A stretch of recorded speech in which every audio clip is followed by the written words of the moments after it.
तो ये अडानी का पूरा रिश्वत का घोटाला और जो वारंट इशू हुआ है अमेरिका में वो है क्या, आइए समझते हैं। अडानी जी अमेरिका गए, वहां के स्टॉक एक्सचेंज पर लिस्टेड एक कंपनी थी अजोर पावर, उसके साथ साठगांठ की, प्लान बनाया कि भारत में सोलर एनर्जी प्रोजेक्ट लगाए जाएंगे। अब उस प्रोजेक्ट को लगाने के लिए अमेरिकन इन्वेस्टर्स से, अमेरिकी लोगों से, अमेरिकन फंड से करीब 25,000 करोड़ रुपए उठाए गए, बड़े बड़े सपने उनको दिखाए गए।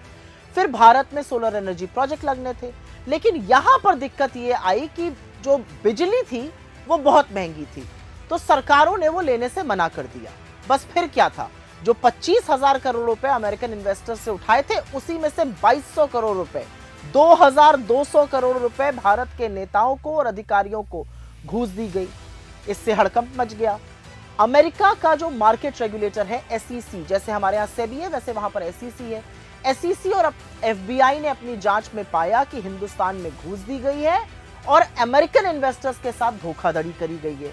उसके बाद 2 साल तक ये जांच चली।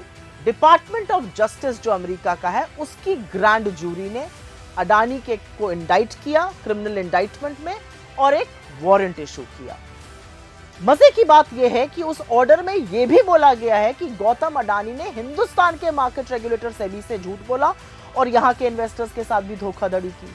लेकिन कितने कमाल की बात है कि हिंदुस्तान में घूस देने का मामला, हिंदुस्तान में सेबी से झूठ बोलने का मामला, अमेरिका में इस पर कार्रवाई हो रही है, अमेरिका इसके खिलाफ एक्शन ले रहा है, अमेरिका में वो मोस्ट वांटेड अपराधी बन गए, लेकिन नरेंद्र मोदी के रहते हुए हिंदुस्तान में कोई उनका बाल बांका नहीं कर पा रहा है। और अचरज की बात यह है कि जब यह सारा मामला सामने आया तो उनके बचाव में भारतीय जनता पार्टी ऐसे कूद पड़ी है मानो उन्हीं के हों। अरे मोदी अडानी थोड़ा पर्दे के पीछे रहने दीजिए, पर्दे के आगे तो थोड़ा दूरी बनाए रखते। लेकिन असल में भाजपा के लोग अडानी का बचाव मोदी से भी ज्यादा बढ़कर कर रहे हैं।